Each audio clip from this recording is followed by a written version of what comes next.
This is the River Wid in Essex. Its source is at Blackmore, north of Brentwood. It then flows in a loop around the Highwood Plateau before joining the River Can, near to Writtle. Today its waters are not used for business or pleasure, although occasionally they are navigated by the odd canoeist. The reason I'm interested in the River Wid is because I read this book by Raymond Selkirk called the Piercebridge Formula. In his book, Selkirk argues that the Romans moved most of their heavy supplies and goods by water, wherever that was practicable. In his view, the roads were there for the army to use, or to support imperial communication. In his book, Selkirk considered the ruins found at Piercebridge in 1972, which were thought by archaeologists to be those of a Roman bridge across the River Tees. However, Selkirk put forward a convincing argument that the remains had once formed part of a Roman weir, which had been built across the river to feed water into a navigation canal. Such engineering would have made Piercebridge a Roman port and entrepot, and may have allowed a small boat, such as that found at Barland's farm on the edge of the Severn estuary, to navigate the Tees. Selkirk himself suggested that the Romans may have used continental-style barges, such as this replica of a barge which was discovered at Leyden in the Netherlands. These craft had a very shallow draft and were ideal for moving goods on the lower reaches of a river. Thus for Selkirk, if the ruins found at Piercebridge were those of a weir, it would provide a good example of how the Romans may have modified a river so it could be used by small boats or barges to move the army's supplies. There are several reasons why Selkirk thought the Romans preferred to transport goods by water rather than by road. Generally it was cheaper, but he also noticed that many Roman roads were built with gradients that might suit a marching army, but not a column of ox-drawn carriages. It may also have made sense to protect the main roads from the damage caused by heavy wagons or the fouling of animal herds. Keen to advance his theory, Selkirk challenged his readers to explore the rivers in their area to see if there was any evidence they had been used by the Romans. If so, it might strengthen his argument that the roads had been used mainly by the army and to support imperial communication. The Wid is not a spate river like the Tees, and it has nowhere near the same volume of water.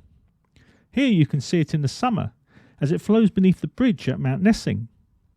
However, to Selkirk, the size of a river didn't really matter. What was important was whether it could be made navigable for a small boat or a barge.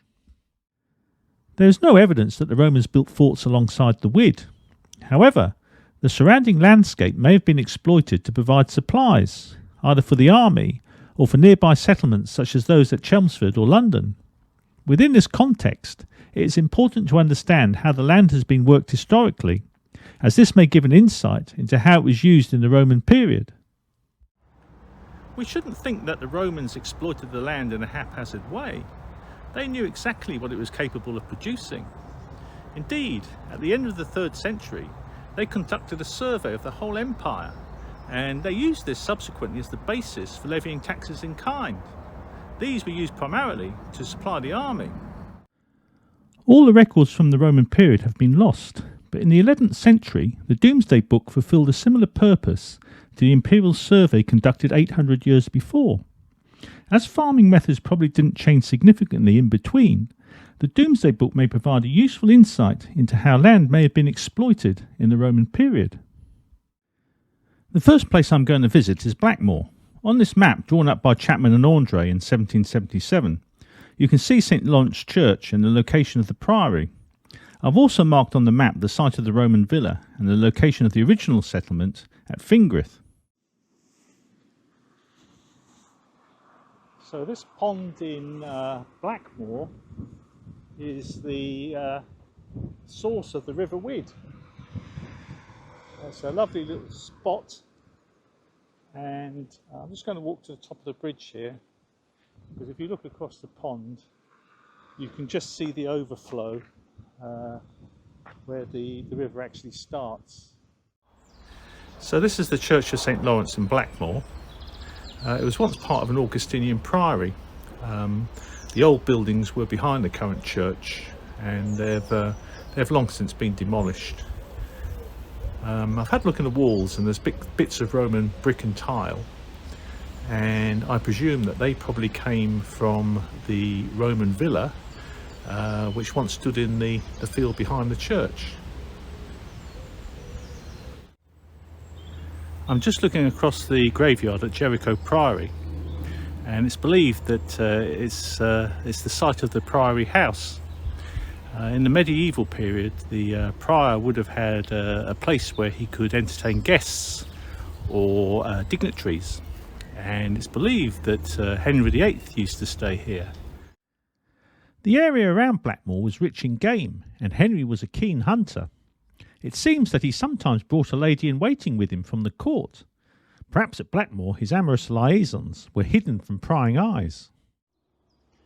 So this is the River Wid to the southeast of the priory. There's a fair bit of water there. I've walked down the bank and tried to see if I could spot any stones or rubble or anything to suggest the remains of a dam or weir. I can't see anything, but the river here is very overgrown, and there's branches and things that have fallen into the stream. It's difficult to know what it would look like if it was cleared out, but it's probably deeper than I thought it would be. As for the villa, that I've had a look in the field, and based on the concentration of tile and brick that may be Roman, I would imagine the villa was probably somewhere in the middle of the field.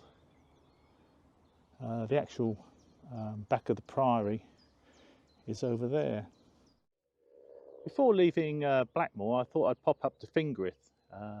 Fingarith used to be the centre of population before they built the Augustinian priory. The manor is mentioned in the Domesday book, when apparently there were 14 households here, which probably equates to about 70 people. One interesting fact is they kept 1,000 pigs. So I'd imagine that this area was once much more wooded than it is today. If 1,000 pigs were being kept in the woods around Fingarith in the late Saxon period, could the Roman villa or farmstead at Blackmore have been the home of a pig farmer? Epping Forest is only 12 miles from Blackmore, and pollen analysis by Petra Dark has shown that here the ecology of the woodland changed significantly during the late Roman period, with beech replacing lime as the dominant tree species.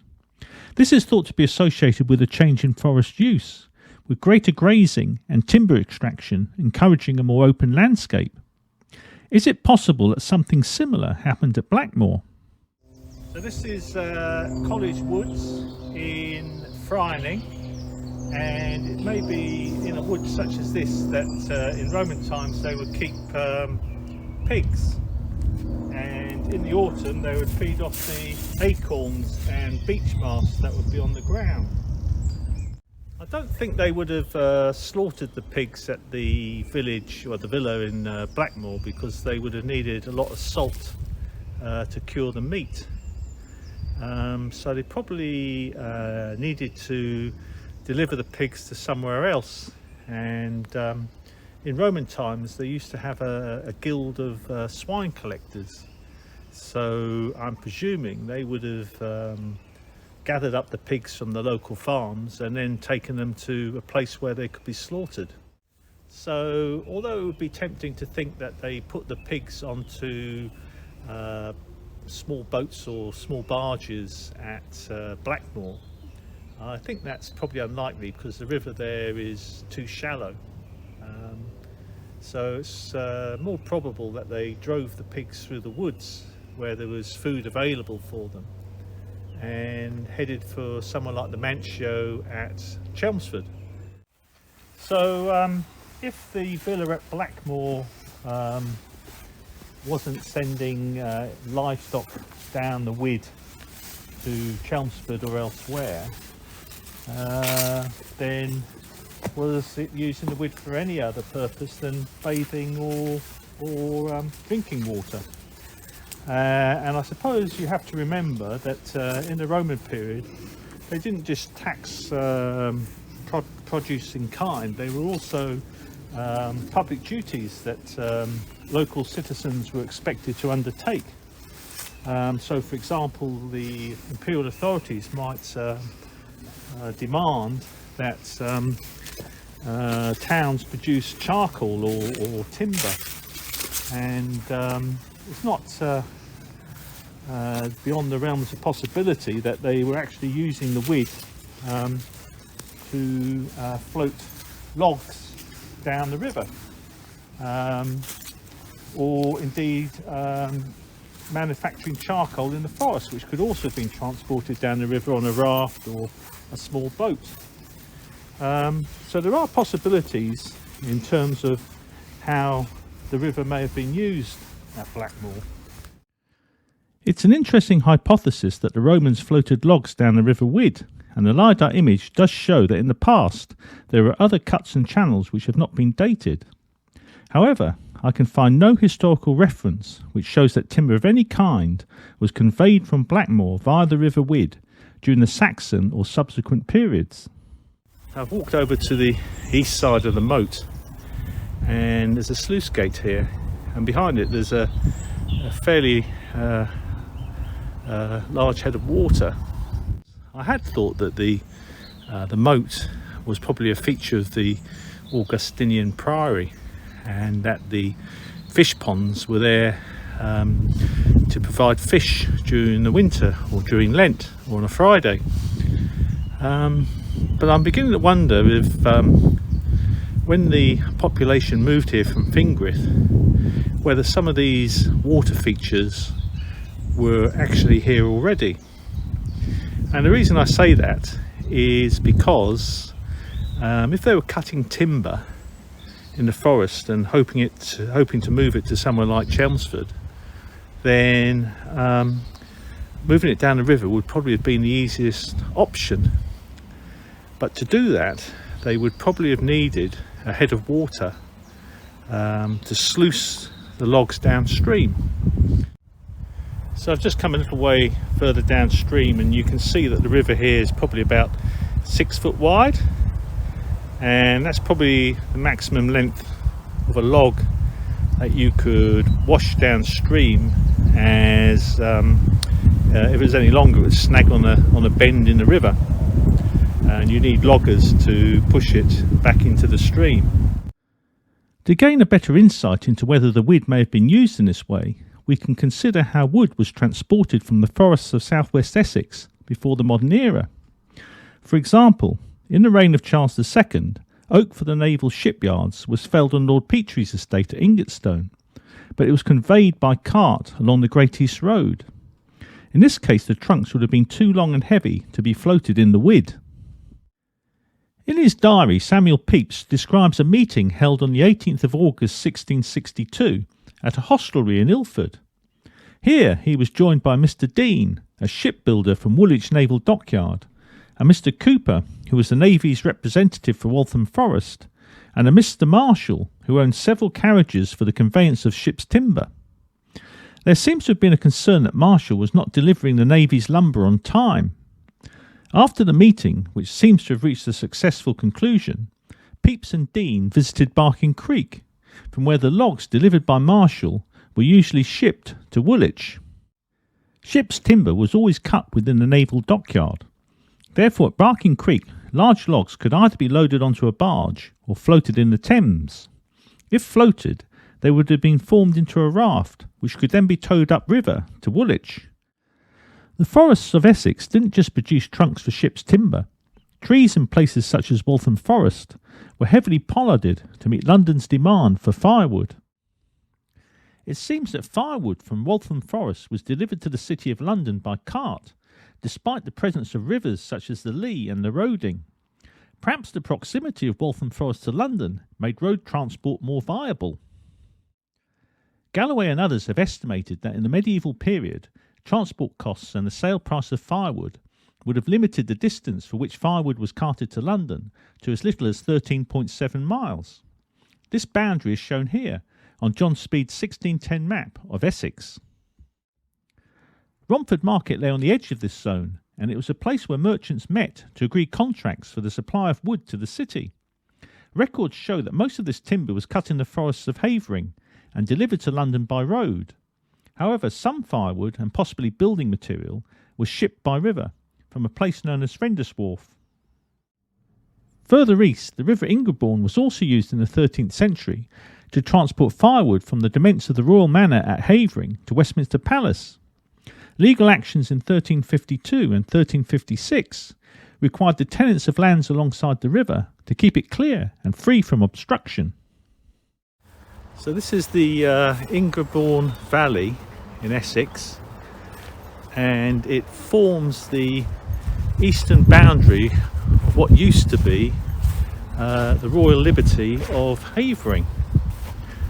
And although it's a very pretty place, the river looks like it's almost completely overgrown. There's more water here than I thought there would be, bearing in mind the amount of vegetation there was further upstream. And it's also quite deep, and it's not inconceivable that you could float a small boat or a small barge on the river here. Whether it's actually deep enough to carry a boatload of logs, it's hard to say. But in the winter, when the water is higher, perhaps that was possible. The difference between the Wid and the Ingerbourne or the Rom is that it flows into the North Sea rather than the Thames. Thus it was always on the periphery of medieval London's economic zone. This may also have been the case in the Roman period. Thus any demand for timber from the forests around Blackmore may have to have come from elsewhere. The other activity I mentioned earlier was charcoal burning. Although the Roman Britons did use coal, charcoal was the main fuel used for manufacturing glass and smelting iron. It was preferred as it produced significantly more heat than the same weight of wood. As charcoal was also lighter and more compact than wood, it was also easier to transport. From the limited archaeological evidence which exists, it seems that the Romans manufactured charcoal in pits, with mound kilns only becoming popular in the medieval period. However, as the Romans used charcoal for domestic heating and cooking, as well as for industrial purposes, it is hard to believe they failed to develop an efficient process for its production. So I've walked along the riverbank and I've not seen any evidence of charcoal burning. There's no residue in the soil. The best evidence I've got that may have been happening is that up until the 1940s they were actually making charcoal at Epping Forest, in the woods at Epping Forest, which isn't that far away from here. So it's certainly feasible, and you would have needed water to douse the logs when you're coming to the end of the manufacturing process. So it's a good site here because you obviously have got plenty of water, and in the old days you probably had plenty of wood. Unfortunately, there's just nothing to prove it. So to conclude, is Blackmore holding any Roman secrets? I suppose the existence of all these channels and moats and ditches does make you wonder whether in Roman times something similar was going on, and they were using the Wid to flush logs downstream. Today the river is very slow and sluggish. When we came here a few weeks ago, we'd had a lot of rain and it was flowing quite quickly. Today it's hard to imagine how the Romans may have used the stream here to actually move anything. If they were using the Wid for moving timber, then that was probably a seasonal thing, and they could only really access the river for that purpose in maybe spring or the autumn.